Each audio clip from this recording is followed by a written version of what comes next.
Hello everybody and welcome. In this video I'm going to show you how to check battery level for your earbuds SOUNDCORE R50i on your iPhone.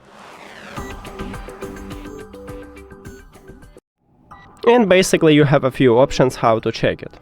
The first one we can use, create a widget, so press and hold at empty space, then click Editor Plus at the left top and add widget.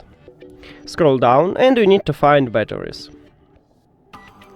Right here we have it, tap on it, and here's 3 presets. Select the best one for you and then click Add widget.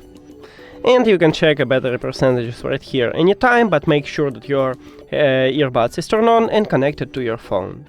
Now, the second option is to use an application. Open SOUNDCORE application, and if you add your earbuds to the application, you will see it at the device list.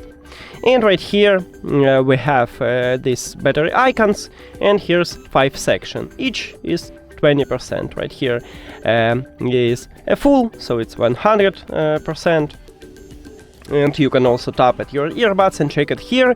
You can check it for the charging case, only for the left or right earbud. And that's it. Thank you for watching this video. If you found it helpful, please consider subscribing to the channel and leave the like on the video. See you later!